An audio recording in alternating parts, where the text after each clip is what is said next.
the work my teammates put in, and then the way they sacrifice for me in a race, yeah, really motivates me. Running out of road, running out of patience, running out of time, oh, running away from it. Brilliant work, absolutely superb. Our glorious leader is Corbin Strong by a margin of 4 seconds, courtesy of all the bonuses that were factored out. But what about stage 2? Destination Soresa, 166.5 kilometres of absolute torture, save for the fact that the sun popped out and indeed blessed us with some fine weather, allowing us to see the magnificent scenery on the way. Big climbs out of the back door, that tempted Ingebrigtsen to enhance his lead in the King of the Mountains competition. And then it was about the brave who would bridge over to them, and indeed who would have the legs to finish off the job. Well, that job was going to be made all the more difficult by a gravel section that popped up within our circuit that had to be taken just around 2.5 times. 3 times over the gravel though, and the trolls were out there, and so were the monsters who would indeed try and eat into a sprint that was surely bound to happen. The breakaway tried its best to stay away and were cohesive in fact, but Corbin Strong looked untroubled, and we were starting to wonder about, of course, the legs of the likes of Tom Pidcock. Would he be saving himself for the big day tomorrow, or would he go all in with the gravel section? Would surely suit a man who thrives when it comes to mountain biking. The festival was going on just about everywhere, on water and land, but all focus was on this pitch for glory. Absolutely beautiful, and a tip of wings from the Air Force as well, as if to honour those who are doing battle. Well, Erik van Asch had bridged over and was determined to pick up bonus seconds out there, but to try and stop him, great work by Bakshaas, the youngster from the Norwegian team. Great credit to him. Would it be a glory day for, indeed, Norway, the host nation, keeping its fingers crossed for the likes of Alexander Kristoff and others who would go large.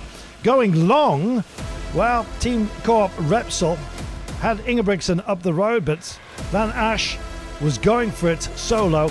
Not to thrive though, unfortunately. The gravel section is just too much for a solo rider, and in fact there was a regrouping of a splitting breakaway, and then ultimately the peloton was to come together and have some fun at the end of the day. Transition onto asphalt off the gravel section, always a difficult task to manage, and then of course it was a question of just who would be last man standing as the train came through.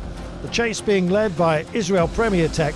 They had high hopes, of course, for Corbin Strong in the leader's yellow jersey. He safely embedded, but really the breakaway were done and dusted after the final sprint, which was, of course, taken by that man. Van Asch, just second in the first sprint, wanted more bonus seconds and got them. Well, big bonus seconds up for grabs at the last, but the honour of a stage victory was looming large in everyone's mind. It was time to go racing here. Go long, go strong if you possibly can. There was a few that decided to give it a go. The peloton was starting to thin out just a little bit, but teams getting themselves into colour order, and suddenly it was all bunched together, trying to form a blockage to stop anyone going up the road. Still, there was those who were tempted to dig in, and Kevin Van Mark, the American, bridged over and shot off on his own. Could he, would he, trouble the GC? He's got big ambitions for the following day, but he had it right here as well. It was a drive too far for him though. The sprinters wanted to have their party, and they were about to get it. Ballerini's going to lead out ball, but they've got troubles here, and that's because Alexander Kristoff is on their shoulder, and it's touch. Oh, we've got riders down, crashing. Corbin Strong's been taken out of as well. We'll deal with him in a few moments' time. And still, here we come. Is he going to go long? Here's the big turn. Kristoff doesn't like a big turn, but he likes turning the wheels at moments such as this. Big pickup going for it. Feldmann wants to get involved for Co-op, but Alexander Kristoff is going to scream this one home. His last race in Norway. Oh, he's done it, and done it brilliantly. Takes the day.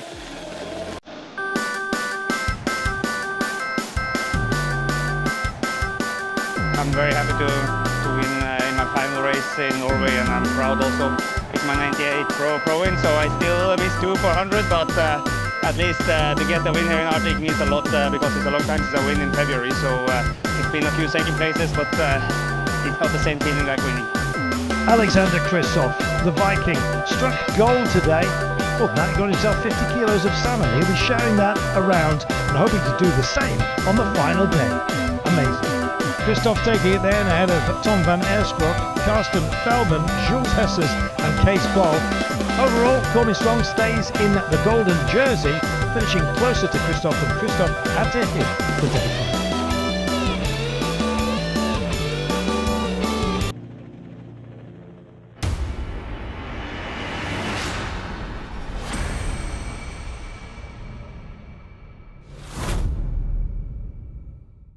Alexander Kristoff, congratulations. There was no way you were going to leave Norway on your final year as a pro without a victory.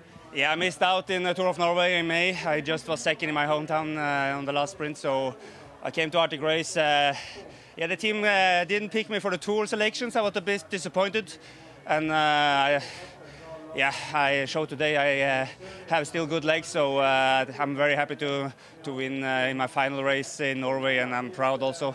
It's my 98 pro win, so I still missed 2 for 100, but at least to get a win here in Arctic means a lot because it's a long time since I win in February, so it's been a few second places, but it's not the same feeling like winning. Tell us how you did it, because it didn't happen on the gravel sector, it happened after. Great teamwork from UNOX as well. Yeah, we waited, we want to wait to the last 5K. Problem is to get the climbers to the front, it's hectic, you know. So I was screaming a bit on the radio on them, but when they arrived, they did an amazing job. And yeah, at the end also the way Rasmus do the last K, because we was lacking maybe one guy. So it was a bit long for him, but I say take the draft from Arkea. He go a little bit in the draft, and then he can hold all the way to the corner. And then, yeah, out of the corner I got a good gap, so I could just hold it to the finish line. You were not impacted by the crash? I heard it, so I thought, okay, now a few guys is probably gone, but I couldn't see it, no. So as you said, 98 victories. You still have the possibility to get close to 100, maybe not tomorrow, but the day after? Yeah, Tromsø is a new chance. I did well in Tromsø before. And maybe the course actually is a bit easier. We do only laps, but the climb is maybe easier because before it came really close to the finish line. Now it's a bit longer to the finish, so I will for sure try. But it's also up and down all day, so if it goes hard from the beginning, it's going to be a harder race again. So depends really how we race the parcours. The race is made by the rider, so if you do it the easy way, I think I have a chance. If you do it the hard way, maybe it's too tough. Anyway, congratulations. It's already a success for you. Thank you very much. Yeah, thanks.